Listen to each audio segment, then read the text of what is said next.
Students, आज हम अपने 12th क्लास का जो हमारी फर्स्ट यूनिट है रिप्रोडक्शन वो आज हम स्टार्ट करने जा रहे हैं। तो जो हमारे यूनिट है उसमें complete plants, animals, human being, हर एक ऑर्गेनिज्म के बारे में जो उसकी रिप्रोडक्शन प्रोसेस है वो पूरी की पूरी कैसे चलती है उसकी डिटेल्स हमें इस यूनिट में पढ़नी है। जो हमारी यूनिट है रिप्रोडक्शन, इसमें 4 चैप्टर इंक्लूड किए गए हैं। चैप्टर फर्स्ट में हम पढ़ेंगे रिप्रोडक्शन इन ऑर्गेनिजम्स। ऑर्गेनिजम्स की रिप्रोडक्शन की जो प्रक्रिया है उसके बारे में हमें डिटेल पढ़नी है।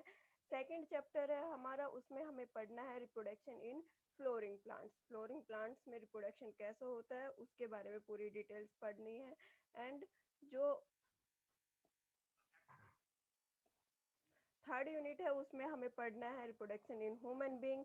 एंड फोर्थ यूनिट में हमें पढ़ना है रिप्रोडक्टिव हेल्थ के बारे में। तो आज हम अपना फर्स्ट चैप्टर है वो स्टार्ट करने जा रहे हैं, रिप्रोडक्शन इन ऑर्गेनिजम्स। तो सबसे पहले बात आती है कि जो रिप्रोडक्शन है ये होता क्या है। रिप्रोडक्शन है ये होता क्या है, तो रिप्रोडक्शन है वो एक बायोलॉजिकल प्रोसेस है जिसमें एक ऑर्गेनिज्म अपने जैसा सिमिलरली अपने जैसे ही यंग वंस को बर्थ देता है, जन्म देता है अपने जैसे ही ऑर्गेनिज्म को। फिर एक बायोलॉजिकल प्रोसेस जिसमें एक लिविंग बीइंग, एक ऑर्गेनिज्म सेम अपने जैसे ही यंग वंस को जन्म देता है, उस प्रोसेस को हम क्या बोलेंगे, रिप्रोडक्शन बोलेंगे। Offspring grow, mature and turn, produce new offspring. जो यंग वंस यहाँ पे प्रोड्यूस हुआ, जो यंग वंस यहाँ पे प्रोड्यूस हुआ, उस जिसका बर्थ हुआ, ये क्या होगा, ग्रो करेगा, मैच्योर होगा, देन फिर ये भी रिप्रोड्यूस करना स्टार्ट कर देगा। तो ये कंटिन्यूटी चलती रहती है। कंटिन्यूटी किस लिए जरूरी है, स्पीसीज का अर्थ पे मेंटेनेंस के लिए जरूरी है। There is a cycle of birth, growth and death. यहाँ पे जो साइकिल है main birth, growth and death की है। एक ऑर्गेनिज्म का जन्म होगा, उसकी ग्रोथ होगी, देन उसकी डेथ, ये पूरी की पूरी साइकिल बार बार रिपीट होती रहती है। Reproduction enables to continuity of the species. Reproduction क्या कर रहा है, जो स्पीसीज की कंटिन्यूटी है जनरेशन टू जनरेशन उसको मेंटेन कर रहा है। मान लो एक ऑर्गेनिज्म है वो रिप्रोड्यूस ना करे, एक ऑर्गेनिज्म वो रिप्रोड्यूस नहीं करेगा, कुछ टाइम बाद उसकी डेथ हो रही है, डेथ होने के बाद क्या होगा, उसने रिप्रोड्यूस नहीं किया, उसने न्यू ऑर्गेनिजम्स को प्रोड्यूस नहीं किया, उसके कोई ऑफस्प्रिंग नहीं है जो उसकी स्पीसीज को आगे कंटिन्यू कर सके, तो वो स्पीसीज अर्थ से एक्सटिंक्ट हो जाएगी। अर्थ पे उस वो स्पीसीज एक्सटिंक्ट हो जाएगी, खत्म हो जाएगी। तो स्पीसीज की कंटिन्यूटी के लिए रिप्रोडक्शन प्रोसेस है ये बहुत ही ज्यादा जरूरी है। रिप्रोडक्शन एक फंडामेंटल फीचर है लाइफ का। फंडामेंटल फीचर किस लिए है, क्योंकि उसकी जो मेंटेनेंस है, उसकी जो स्पीसीज की, कोई भी ऑर्गेनिज्म उसकी स्पीसीज की मेंटेनेंस की पूरी रिस्पॉन्सिबिलिटी किसके ऊपर है, रिप्रोडक्शन के ऊपर है। तो रिप्रोडक्शन एक फंडामेंटल फीचर है लाइफ का।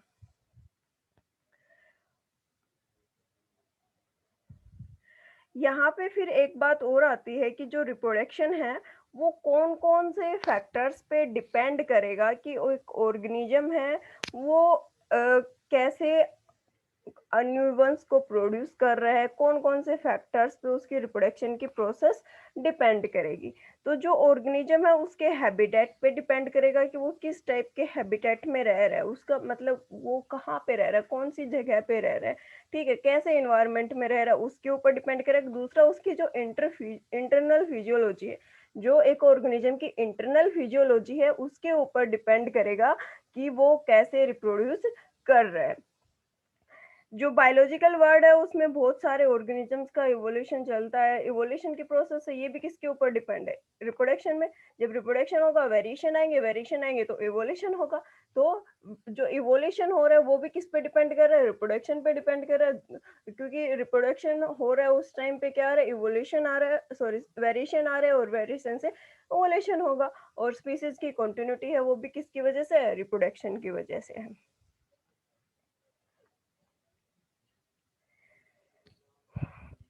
अब बात आती है कि जो रिप्रोडक्शन है उसमें जो एक गैमेट है वो पार्टिसिपेट कर रहा है, ये दो गैमेट, मेल एंड फीमेल दो गैमेट हैं, वो दोनों पार्टिसिपेट कर रहे हैं।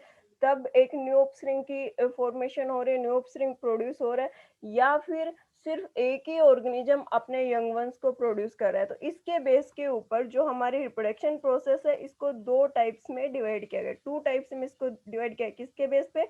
पार्टिसिपेशन ऑफ वन ऑर्गेनिज्म और टू ऑर्गेनिज्म, कि जो प्रोसेस है रिप्रोडक्शन की, उसमें एक ऑर्गेनिज्म पार्टिसिपेट कर रहा है या दो ऑर्गेनिज्म है, दो गैमेट है वो पार्टिसिपेट कर रहे हैं। उसके बेस पे रिप्रोडक्शन को टू टाइप्स में डिवाइड किया गया।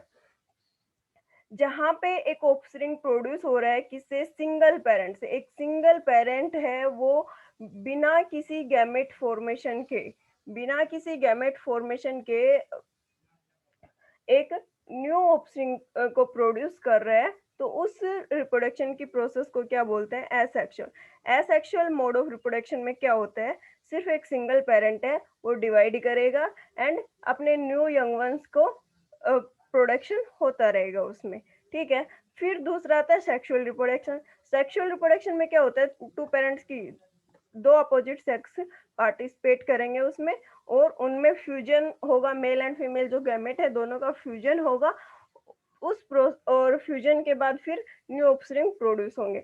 तो उस प्रोसेस को हम क्या बोलते हैं? Sexual reproduction. सेक्सुअल रिप्रोडक्शन में टू गैमेट्स की, मेल एंड फीमेल दोनों गैमेट्स की जरूरत पड़ेगी। एसेक्सुअल रिप्रोडक्शन में सिर्फ एक सिंगल पेरेंट है, वही डिवाइड हो रहा है और न्यू ऑफस्प्रिंग को प्रोड्यूस कर रहे हैं। टाइप्स ऑफ रिप्रोडक्शन मेनली दो टाइप है, asexual reproduction and sexual reproduction. अभी बताया एसेक्सुअल में सिर्फ वन पेरेंट है, वो डिवाइड होके न्यू ऑफस्प्रिंग को प्रोड्यूस करेगा, एंड सेक्सुअल रिप्रोडक्शन में मेल एंड फीमेल गैमेट का फ्यूजन होगा, देन ऑफस्प्रिंग प्रोड्यूस होंगे। तो अभी पढ़ते हैं हम एसेक्सुअल के बारे में। पहले एसेक्सुअल मोड ऑफ रिप्रोडक्शन क्या है?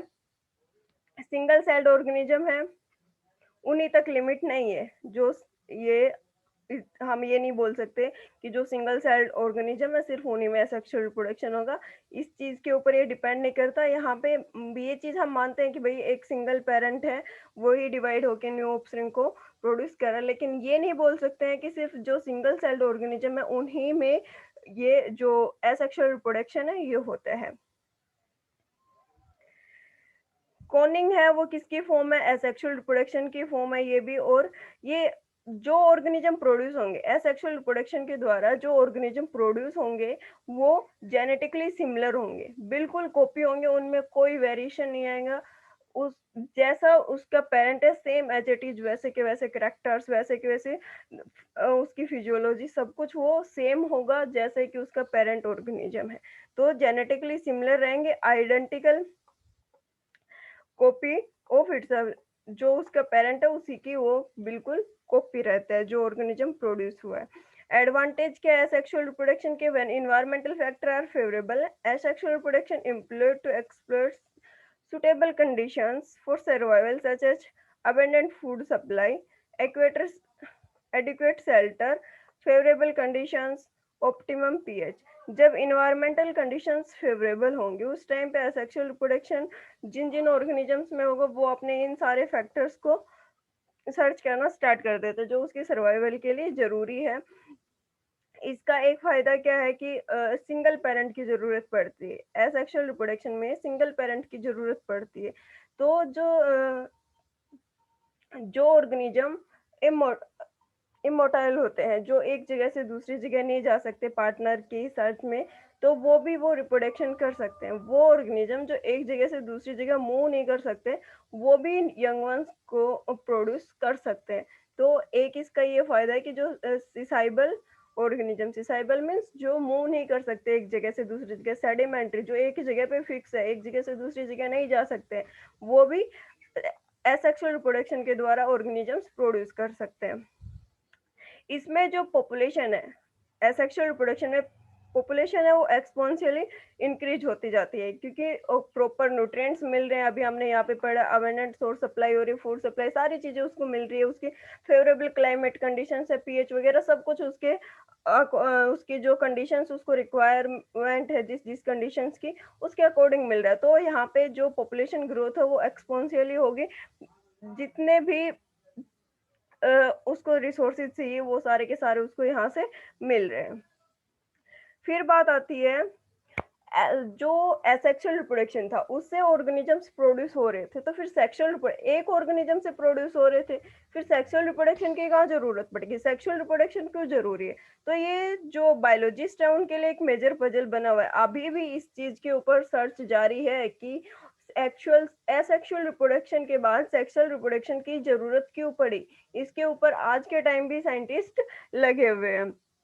सेक्सुअल रिप्रोडक्शन में हमने देखा कि क्या होगा, दो गैमेट्स चाहिए हमें, मेल एंड फीमेल गैमेट दोनों चाहिए होंगे, और उनके बीच में फ्यूजन होगा, देन जाइगोट एम्ब्रियो फॉर्मेशन होगी, और फिर उसके बाद आगे यंग वंस प्रोड्यूस होगा। तो इसमें ऑर्गेनिज्म है, क्या होगा, एक मेल गैमेट होगा, एक फीमेल गैमेट होगा, 50% मेल से जो डीएनए है वो आएगा, 50% फीमेल से आएगा, उनसे फ्यूजन होगा, और फिर आगे जाइगोट एंड एम्ब्रियो की पूरी प्रोसेस आगे चलेगी। तो इसमें क्या बता रखा है, two fold of course sexual reproduction is that only 50% of organism reproduce, only 50% organism है वो रिप्रोड्यूस करते हैं, organism only pass 50% of gene, और ओनली 50%, एक मान लो एक मेल ऑर्गेनिज्म है, मेल है, वो सिर्फ अपने 50% जो जीन्स है वो पास करेगा, फीमेल है वो भी क्या करेगी, अपने 50% जीन्स है उनको पास करती है।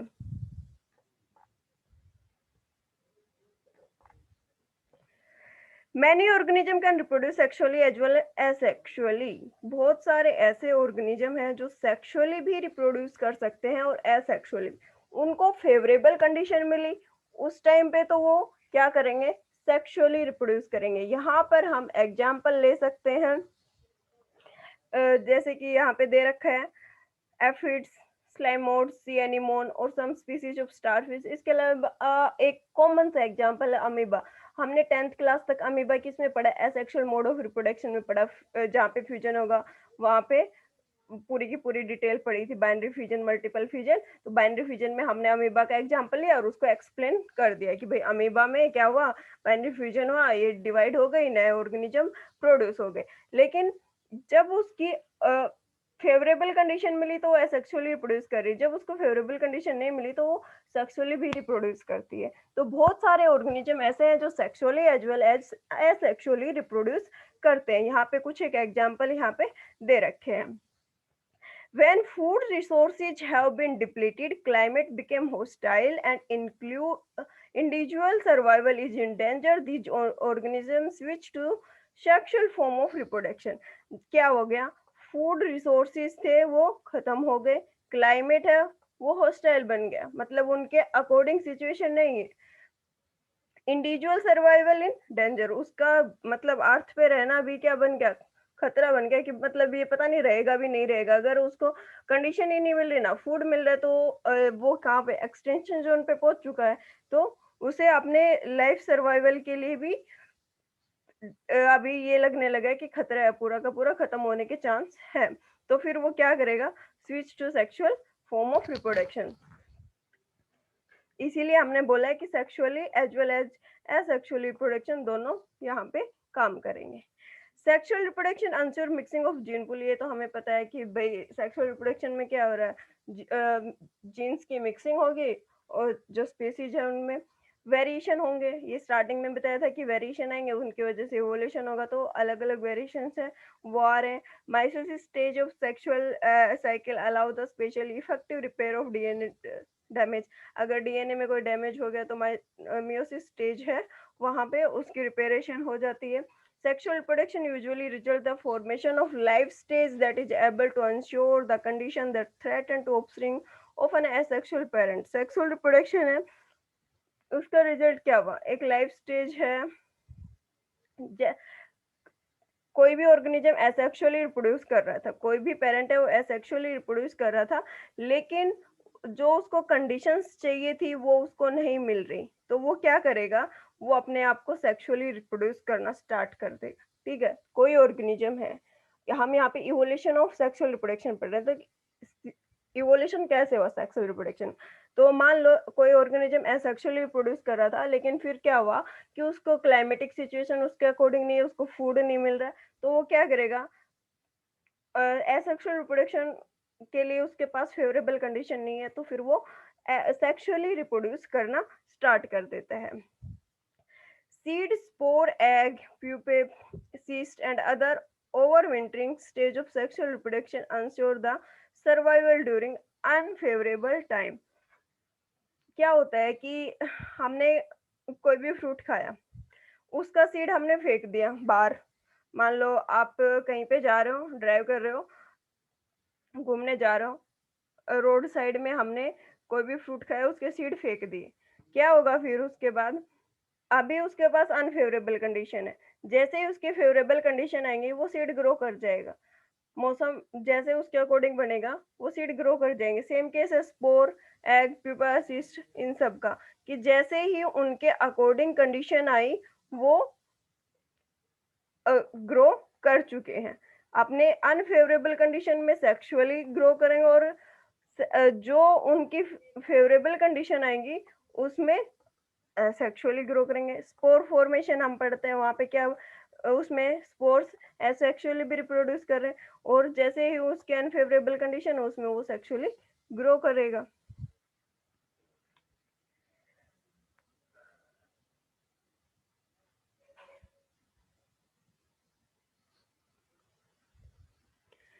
तो ये हो गया इवोल्यूशन ऑफ सेक्सुअल रिप्रोडक्शन की। एसेक्सुअल रिप्रोडक्शन क्या होता है, सेक्सुअल क्या होता है। स्टार्टिंग में हमने वो पढ़ा कि एसेक्सुअल रिप्रोडक्शन में सिर्फ एक गैमेट की जरूरत पड़ेगी, और सेक्सुअल रिप्रोडक्शन में दो गैमेट्स की जरूरत पड़ेगी। फिर जो एसेक्सुअल थे उसके एडवांटेज क्या क्या हैं वो हमने पढ़े। फिर उसके बाद इवोल्यूशन कैसे हुआ सेक्सुअल का। तो एसेक्सुअल से सेक्सुअल का जो इवोल्यूशन का मेन फैक्टर यही मान के चलो। हमने बहुत सारे पॉइंट्स पढ़े हैं, लेकिन हर एक में कंक्लूजन क्या निकल रहा है कि एसेक्सुअल के रिप्रोडक्शन के लिए उसकी फेवरेबल कंडीशन नहीं थी। उसने अपनी स्पीसीज बचानी थी कि स्पीसीज उसकी सर्वाइव करती रहे अर्थ पे, इसलिए उसने एसेक्सुअल से स्विच करके कहाँ पे सेक्सुअल रिप्रोडक्शन की तरफ मूव कर लिया। ठीक है, तो ऐसे ही जो ऑर्गेनिजम्स थे, उन्होंने अपनी स्पीसीज को मेंटेन रखने के लिए, कंटिन्यूटी बनाए रखने के लिए, उनके अनफेवरेबल कंडीशंस में सेक्सुअल मोड ऑफ रिप्रोडक्शन है उसको चूज किया। आज की क्लास में इतना ही। नेक्स्ट क्लास में आगे का टॉपिक हम डिस्कस करेंगे। इसके साथ ही अपनी जो एनसीईआरटी बुक है, साथ साथ वीडियोज को देखने के साथ साथ आप अपनी एनसीईआरटी बुक को भी साथ साथ पढ़ते रहो। वहाँ से जो जो पॉइंट्स हैं उनको अपनी नोट्स, मेरे हिसाब से नोट्स आपको एनसीईआरटी बुक से ही बनाने चाहिए, क्योंकि आगे आप नीट का एग्जाम दोगे तो एनसीईआरटी भी अगर आपने पढ़ ली तो आपका नीट क्लियर होने में कोई भी नहीं रोक सकता है आपको। तो प्रीफर करना एनसीईआरटी बुक्स को, साथ में जो स्लाइड्स हैं इनको भी एक बार अच्छे से वीडियो को देखना, समझना, और स्लाइड्स को भी एक बार इसकी भी रीडिंग मार लेना। Thank you so much, have a nice day.